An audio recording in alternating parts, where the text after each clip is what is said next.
Watch me turn Baby Saja Boy into a kawaii soda can using Posca markers. Clean outlines, thick shading, and easy to follow steps. So let's go ahead and get started. We're going to draw 2 dots in a foreshortened circle. This is going to create the top of the cylinder. So we're saying this soda can is below our eye level so we can see the top of it. I'm actually going to copy that same oval. This is a foreshortened circle.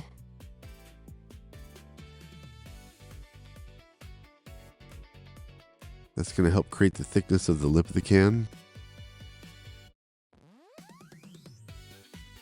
Just kind of going back over that outlining here. Now I'm going to go ahead and curve a line up. This creates the height of the lip of the soda can on the inside.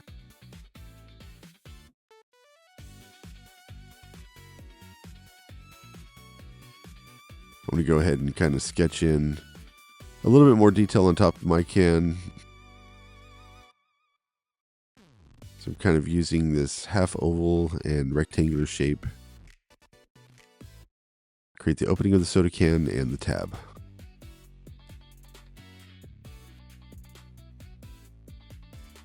I'm going to go ahead and draw 2 lines down, once again establishing the height of the lip of the can, but this is on the outside now.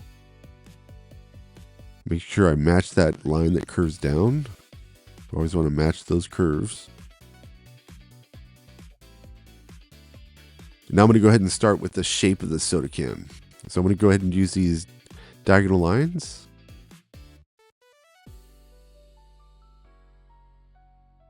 And once again, I'm going to try to match that same line that curves down. Match those lines.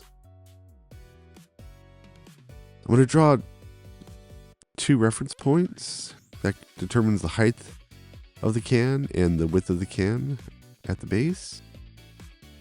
So I use that as a little reference point to draw to.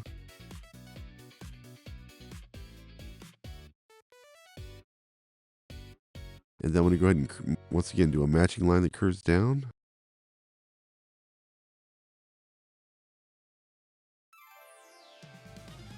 And I'm going to go ahead and add a little bit more detail to the base of this can.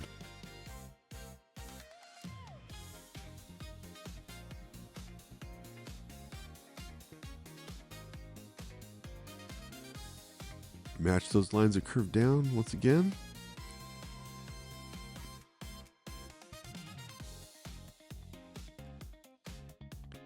And so by adding these layers, we're using overlapping, which is a method of creating space.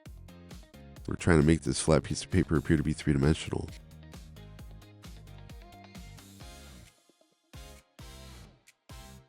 I'm going to start roughing in the head. So we are using construction lines. You might want to draw lightly. So we're building our drawings with shapes and forms. And this circle can be rotated in space by using cross contour lines that curve around the form. So if I, for instance, curve a line out to the left, then Baby Saja Boy is going to have his head turned to the left. And then that center line, I want to draw down because that is the reference point for the chin. His head is tilted forward. So we're seeing a lot of the top of his head. So now his eyes are lower. Proportions change when you tilt the head up and down. So if he was facing just straight forward, the proportions would pretty much be eyes in the middle of the head, right? If you measure from the eyes to the chin, the nose would be in the middle, nose, chin, mouth in the middle.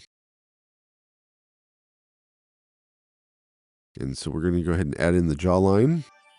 And then right here, underneath the eye line, we will add the ear. Right here.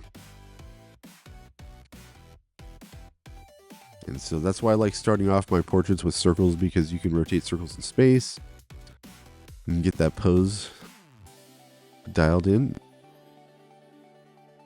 So now we have the placement of the eyes, nose, and the mouth. So we're using proportions, size relationships in the drawing. So I'm going to go ahead and kind of make more of a football shape for the eye. So a line that curves down, a line that curves up. And I'm going to go ahead and draw a little circle inside of the eye. And you can zoom in with your fingers if you're on an iPad or if you're on a touch screen, like a phone.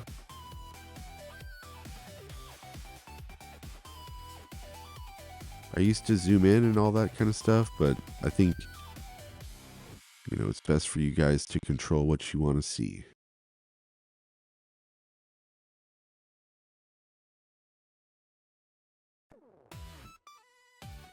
Now the bangs with these characters go down right above their eyes.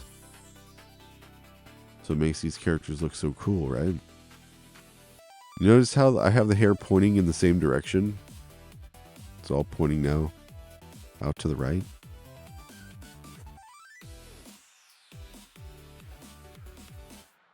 So I'm not drawing like tiny little strands of hair. I'm just, like I said, drawing using shapes, kind of pointing the tips of the hair in the same direction.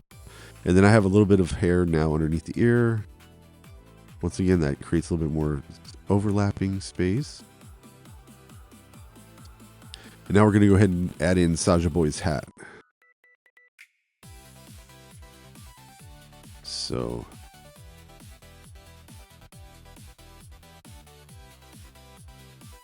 I'm just kind of roughing in the shape of the hat. And I'm going to match this line that curves up here, that goes around the head. Remember, we're matching lines.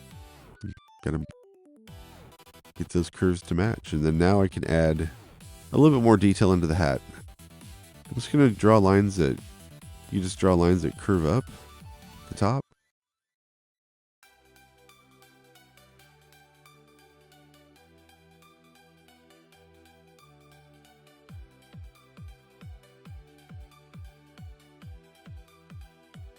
And then we're just going to add in here the bill of this little cap here.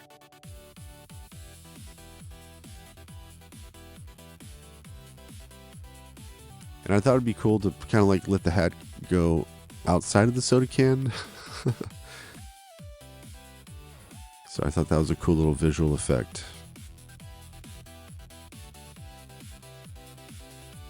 I really like the color palette too. These Posca markers, they never disappoint. I really love the Posca paint marker color palette, and I've used different brands, and the color palette is everything. It really is. So I always get the Posca markers on the Black Friday deal. You get like 105 of them. Pretty much the whole collection. And they're only $150 for 105 markers on Black Friday. So that's when I always get mine. Every year.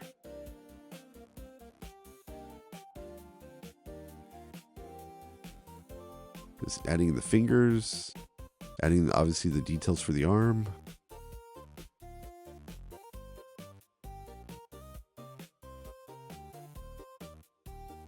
And you can see we can kind of rough in with shapes.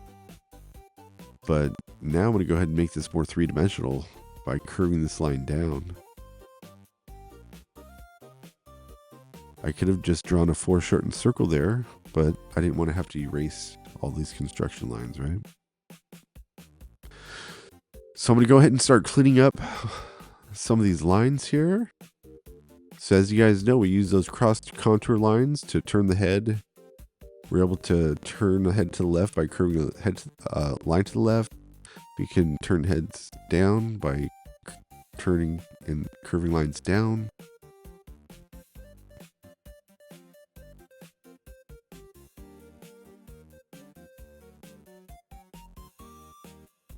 And this is something too you can draw right into a tablet as well. So I love Procreate.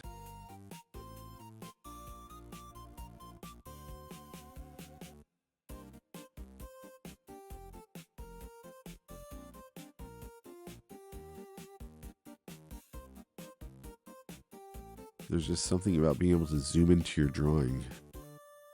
It's so cool.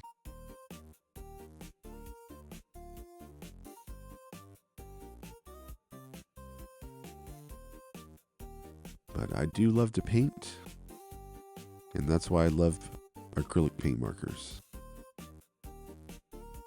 So we're going to go ahead and start adding the collar of the shirt. So these are the shapes I'm using. You see, it kind of looks like a letter V here on the neck. A V-neck.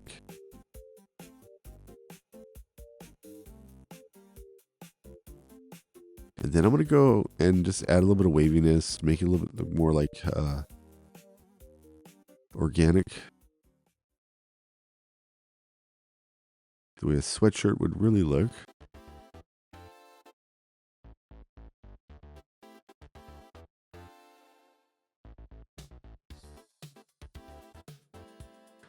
Alright, so I'm going to go ahead and use a shape. Kind of creates a text box for all these letters. For Baby Saja Boy. If you wanted to, you could add soda pop.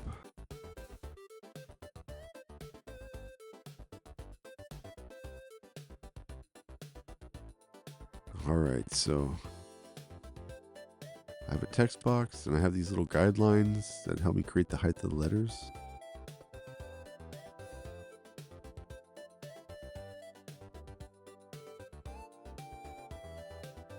And when I draw letters, I oftentimes use my contour drawing technique. So I'll like trace with my eyes, my hands will do what my eyes are doing.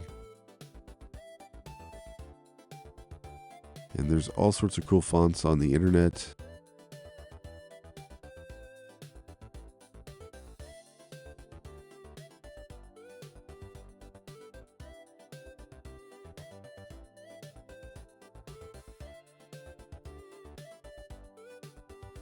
And obviously you could add on to the detail of your soda can if you wanted to add like soda bubbles off to the side. What else could you add to your Saja Boy soda pop can? Maybe some hearts.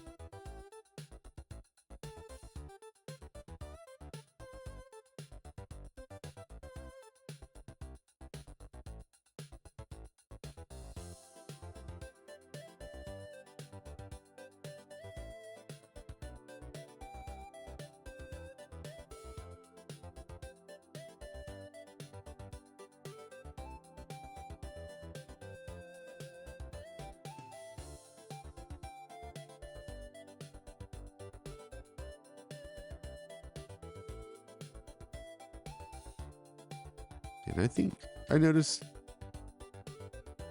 my daughter got really into lettering, I think, in 5th grade and then obviously throughout high school. So I think lettering is fun to do. Like I said, I like the different fonts that you can find.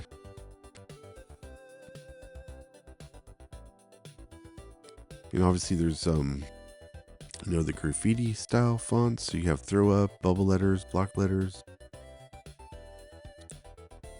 Different styles.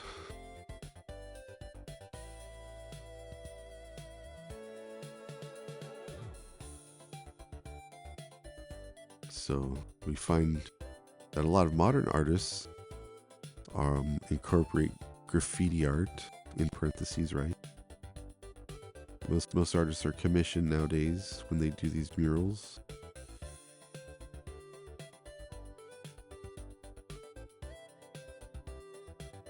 Alright, so we got Baby Saja Boy.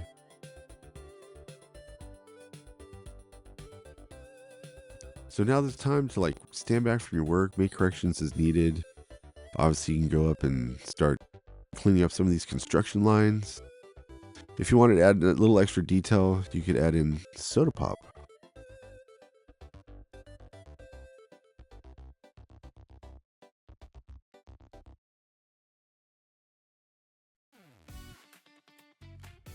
Alright, so I'm using a brush tip marker and it has a firm tip on it. So you can get right on the tippy toe of the brush, get some nice thin outlining.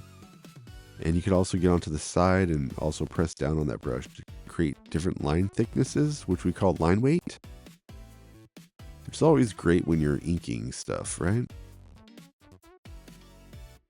And also too, one thing you can do is you can thicken up your outlining wherever your shadows are going to be. So the opposite of your light source, that side you can get a little bit thicker on the outlining. And it'll kind of reinforce those shadows. So this is powdered pink. It's going to create the shadows in our skin tone. And I'm just going to go in with the beige. And look how 3D just with those two values. So I've got robin green and emerald green and white. So that white adds the highlights. And now I'm going to go ahead and add in the shadows with the emerald green. And I have yellow and yellow ochre, my two values for the hat.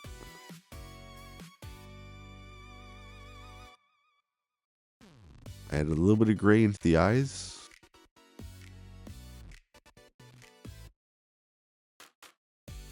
And then this is just light pink and pink. And then my third value for the shadows is going to be fuchsia today. And that's why the Posca paint marker set's so cool. I mean, these color palettes are really awesome. When I use other brands, I really miss the Posca marker color palette, to be honest.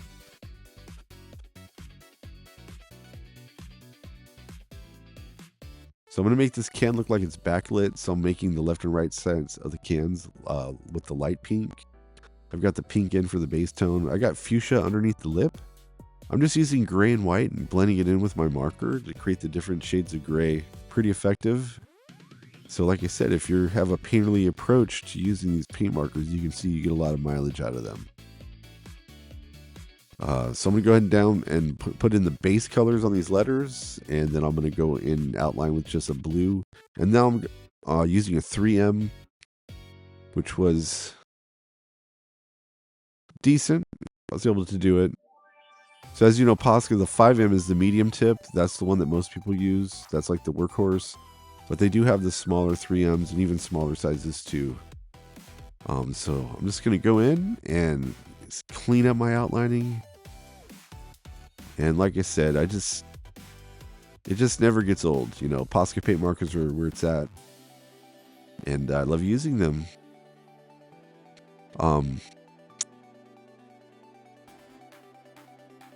But as you know, you could use what you have. You could do this with alcohol-based markers, colored pencils. It's always good to practice in different mediums. Anyways, I'll catch you in the next video. Bye.